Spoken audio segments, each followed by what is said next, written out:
Greetings, and welcome to the weekend edition of the Jesus Entrepreneur.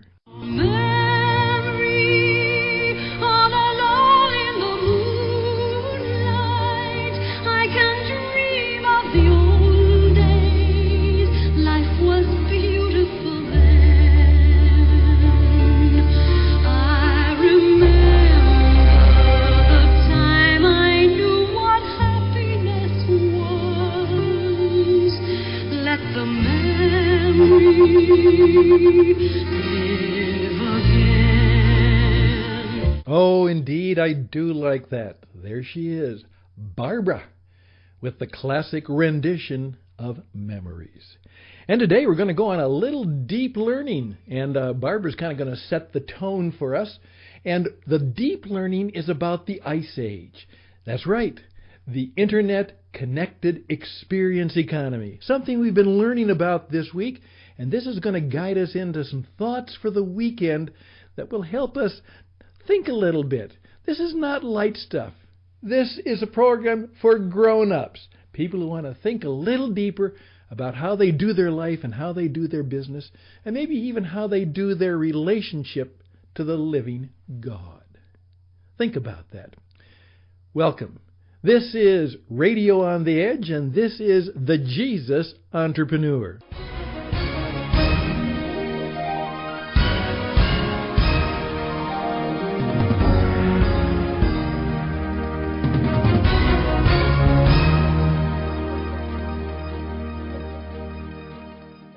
Yes, and welcome. I am Stan Hustad.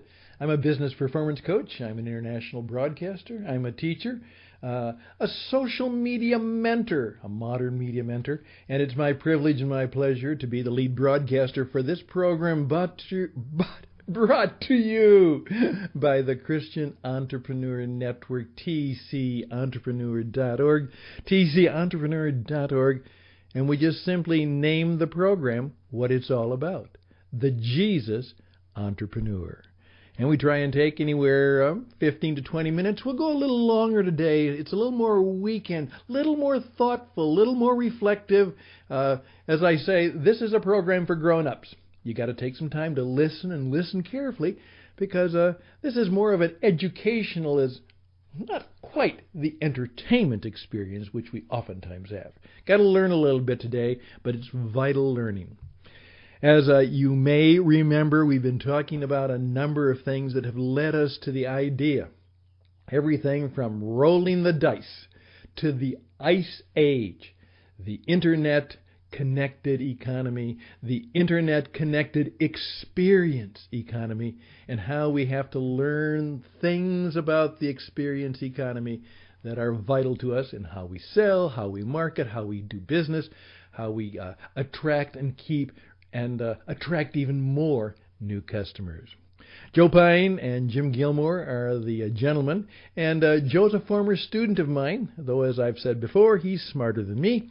But they created, almost 20 years ago, a revolution in the thinking with the publication of, now listen carefully, The Experience Economy, Work as Theater, and Every Business a Stage.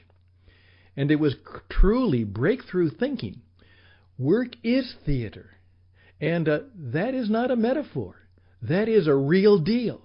And every business is a stage. And as I was teaching at that same time, something of the similar basis, but they beat me to the punch, is that all business is a performing art. And that is even more so today. Well, I'm going to read you a little essay that they put out a few years ago to try and update our thinking about this. So with your permission, would you just hang on, and I'm going to read you. We'll break it up in the middle. But Joseph Pine and James Gilmore will be fancy here. They're going to talk to us a little bit about something we need to know about the experience economy. It has been almost 20 years since we first described economic history through our progression of economic value. In short, the agrarian economy, which is based on commodities, was supplanted by the industrial economy, based on goods, which in turn was superseded by the service economy, and that has now been unseated by today's experience economy. Indeed, goods and services are no longer enough. What customers want are experiences, memorable events that engage each individual in an inherently personal way. Now, the fundamental shift in the very fabric of the economy continues unabated, with new experience offerings all over the world. We also see the shift to experiences taking root beyond what we anticipated in these three areas in particular. First, experiential marketing, let's call it EM, applies experience staging to the marketing of goods and services, seeking to be less dependent on traditional media as the means of building demand. Second, digital experiences increasingly flourish, using the World Wide Web and other electronic platforms to create new virtual and gaming experiences focused on the user experience. That's called the UX. Finally, the application of experience staging prowess to operations in what many call customer experience management, and that's called, of course, CEM, typically aims to make interactions with customers nice, easy, and more convenient. Now, those of us who are in business, we really know that. That's true. That's exactly what's happening. Now, they go on to say, each of these movements has yielded more satisfactory interactions with customers and better results for companies, no doubt. But none fulfill the promise of an actual experience, which is in fact a distinct economic offering, as distinct from services as services are from goods.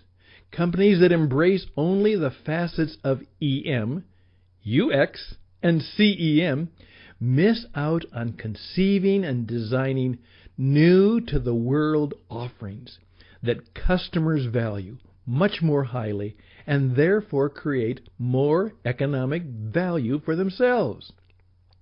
Now, what's crucial to understand about CEM in particular is that making interactions nice, easy, and more convenient never arises to the level of a distinctive experience. Rather, these are all attributes of good service, and focusing on the customer experience, as the term is commonly used, only creates better services. The oft-heard term, service experience, further confuses and continues the issue, or perhaps acknowledges the confusion. This again is a good thing, and can even forestall the forces of commoditization, but it cannot hold them at bay forever. Look at the primary economic distinctions between services and experiences. First, services are intangible, having little or no materiality as tangible goods do, while experiences are memorable. If you do not create a memory, then you have not offered a distinctive experience. And while being nice is, well, nice, it is rarely memorable. Instead of just being nice, design your interactions to be so engaging that customers cannot help but remember them and tell others about them.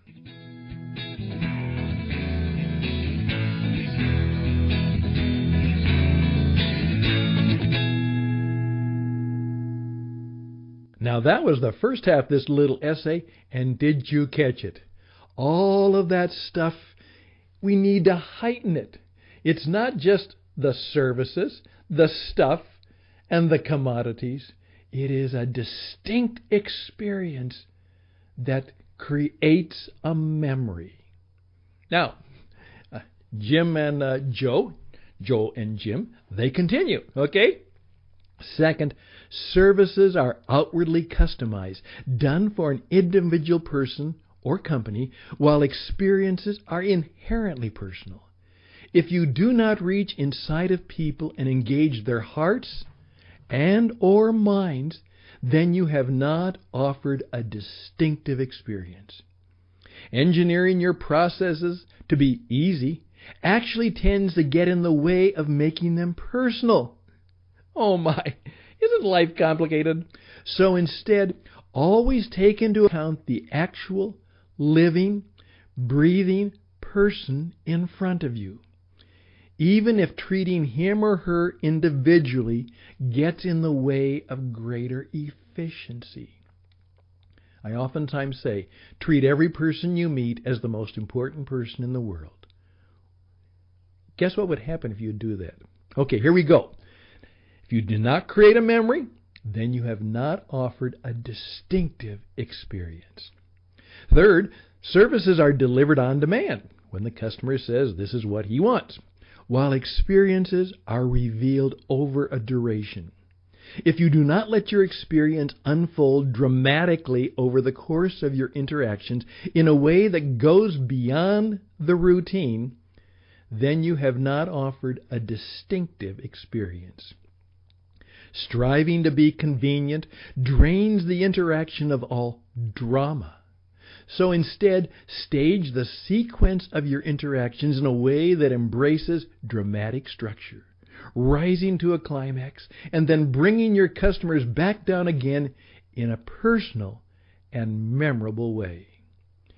That's why services are delivered while experiences are staged.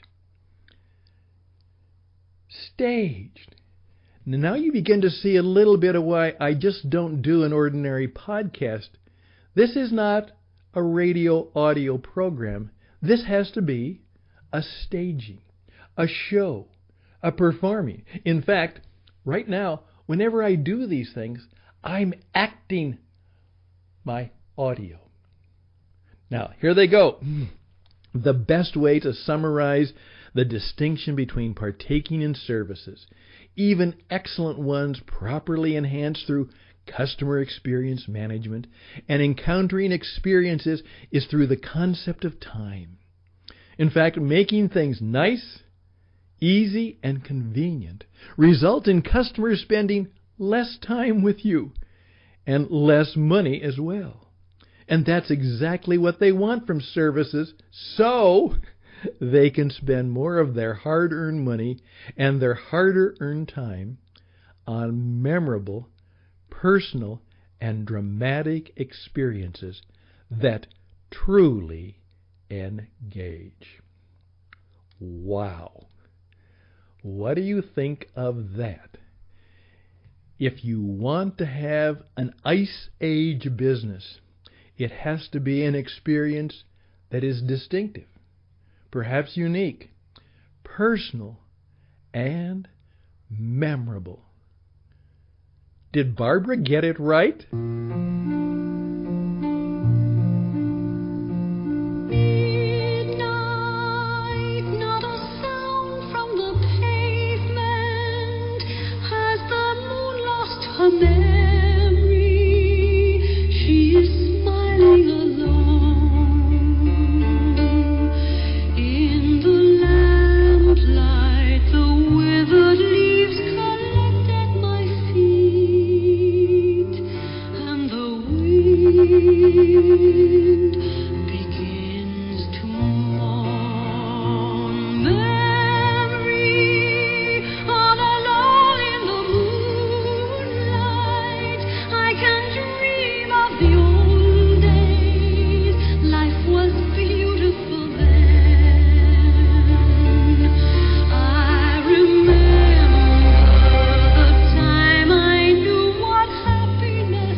Let me tell you, Barbra Streisand is not my favorite person or my favorite performer, but that lady can sing, and how can you not like Barbra Streisand in Memories?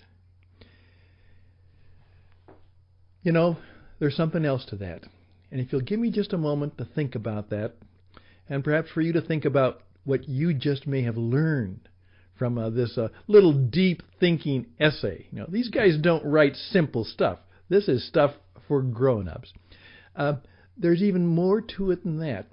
And if you'll give me a few moments to think about it, I'll come right back and try and conclude this little weekend journey, hopefully this weekend experience, with some thoughts that are truly, and maybe even more so, related to the power and the glory of creating memories.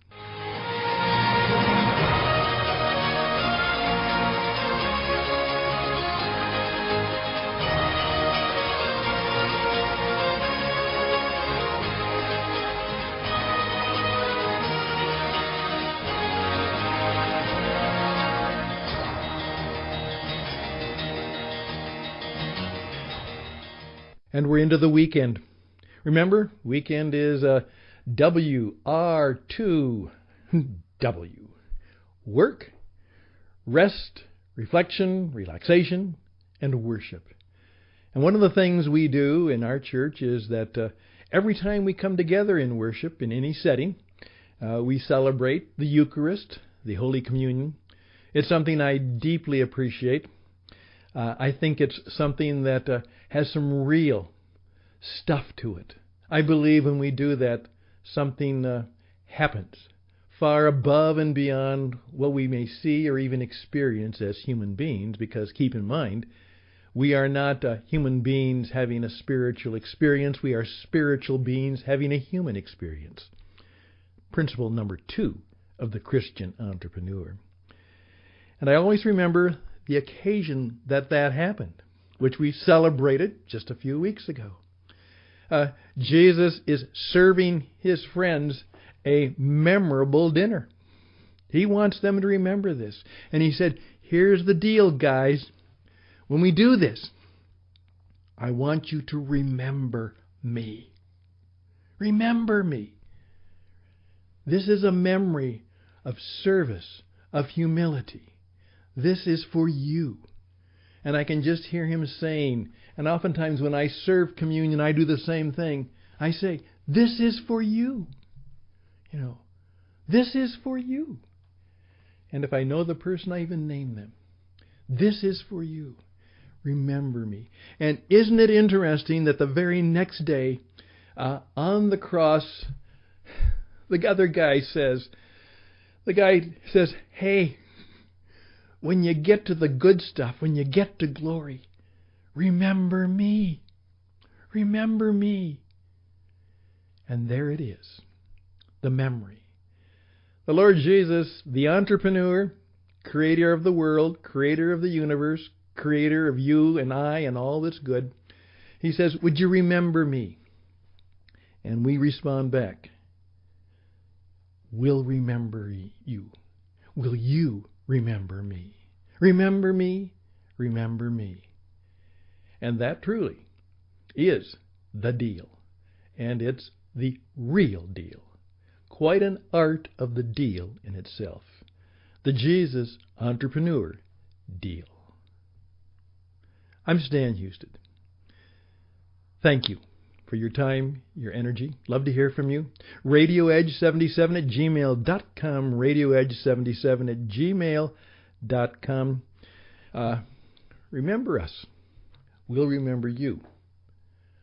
Memories make the deal. Bye for now.